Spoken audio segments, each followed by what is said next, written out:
If you want to learn how to take back your power, then listen up because I'm about to take you on a journey in order to see life in a different perspective. Better to have a short life that is full of what you like doing than a long life spent in a miserable way. Hi, hello, welcome to my YouTube channel. My name is Elisa, aka Essence of Elisa. My channel is about helping women heal, uplevel themselves, stepping into their power, and seeing themselves for who they truly are. Okay, so there's been so many times where I've had my power taken away from me that I'm finally at the point where I'm fully living in my selfish era, and I want you to as well. And I don't mean this in a selfish way, like only caring about yourself and not anyone else, but more so prioritizing your own mental health, eliminating the background noise, letting go of limiting beliefs, letting go of the past, prioritizing yourself and how you show up in the world, and being confident in who you are as a person and who you are trying to become. So we feel like we lose our power or in this stuck feeling in life because of things that have happened to us, right? We get stuck in the story we keep telling ourselves and repeating it over and over again. Like a cyclical cycle that never ends. Some of us do it consciously and others do it subconsciously. It's a repeated pattern that feels like it's never ending. Well, I want to tell you, I get the feeling, trust me. All of 2022 was like this for me, as well as other times in my life. What I can tell you is when you get knocked off your high horse so many times in life, we can get stuck in this place of rumination and stay stuck wondering why this has happened to us. But we have to build the resilience in order to bounce back, in order to stay strong about ourselves. And what if I told you that you ultimately hold your power and no one can actually take it from you? Would you actually believe me? Probably not, but it is true. Because listen, all the hurt that you might be going through right now, remember who you were before this all happened. If it goes back to childhood, remember that little happy girl you were. If it goes back to a couple years ago or more recently like me, remember who you were before that situation happened and knocked you off your feet. Even though we can't go back to the past or alter it or fix it, we can still touch on those feelings we had before, that happiness we felt, and bring those feelings back into our current realities. The present is something that we should be focused on because every day is a new day. So aside from yesterday, what is something that you are doing today that is different from yesterday? Or are you just doing the same thing? And I don't mean that in a harsh way, but sis, you have the ability to take back your power because the power is already yours. You have the power to light the fire beneath you and no one else can. We've essentially let all the background noise enter our minds and our souls and let the limiting beliefs we tell ourselves to interfere with how we show up in the world. We haven't started the process of letting go our past in order to prioritize our mental health. And because of this, it is hindering ourselves from becoming who we are supposed to be. Having power is being confident in who you are as a person,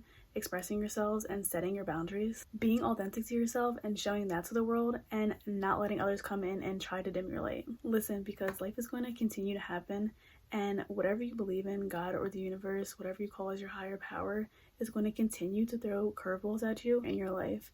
And the point of this is to learn the lessons and be able to move on and not dwell in victim mentality and ruminate so far that we're out of touch with reality that we don't even recognize ourselves anymore. Listen, I have been there and I'm here to tell you that I've made it to the other side. But I had to tell myself to learn to trust the process. My life's motto is literally trust the process. I live and breathe by that at this point in my life. And I feel like I'm giving you some old soul wisdom right here, but this wisdom right here is literally what I've learned throughout my early 20s. And it is something that I want to provide for the world because I feel like we need a lot of healing. But it starts with being aware that you are in control of your own reality and you have the power to control it and shift your perspective on life. Sometimes it feels like our power has been taken away from things and people that are outside of us, and that can make us feel powerless. Well, it might be true how we feel, yeah, but it is not the whole truth. So essentially, how does one go about taking back their power? It all starts with inner awareness, and then it comes with a choice. If you are listening to this right now, I'm sure that you are somewhat aware, so now let's choose. So are we going to continue to let that breakup affect us? Are we going to continue to let our boss project their crap onto us? Are we going to continue to dwell on things and talk to people that no longer serve us? Are we going to continue to let our parents try to control our lives and our futures? Or are we going to continue to let someone that did something to us years ago continue to bring us down? Or are we going to make the choice to move forward, process how we feel and let go of the past, and continue to move towards our light, set our boundaries, and step back into our power? So we tend to get in this victim mentality, like they did that to me, they said this to me, they made me feel that way. Trust me, I get it. This is something that is really hard to deal with. It is essentially like that inner child blaming everyone else. I work with kids, trust me, I know, I see this stuff every day. And this is not to say that anyone is a child, but it is literally just taking accountability for things that are happening in your life. So instead of asking why, ask how. How can I make the choice to move forward? How can I make the choice to walk back into the light and not dwell in the dark? How can I make the decision to step back into my power? Well, that all remains in your personal situation, but I'm here to remind you that things did not happen to you, they happened for you.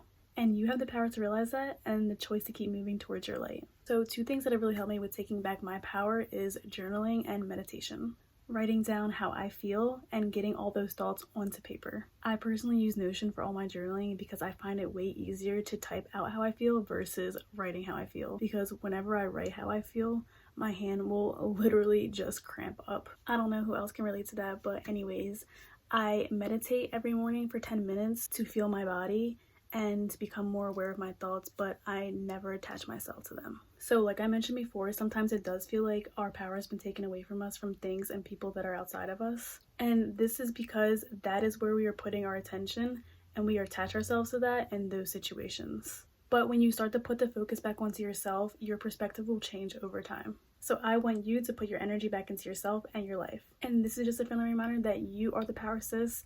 You have the power to control your own reality. Let's let 2023 be our selfish era. So if you resonated with what I said, feel free to join my community I am trying to build by subscribing to my YouTube channel. Anything is greatly appreciated. So comment down below if there is any situation that you have felt like that your power was taken away from you, or something that you might be struggling with in your life. And thank you so much for watching. Until next time, peace, love, and light.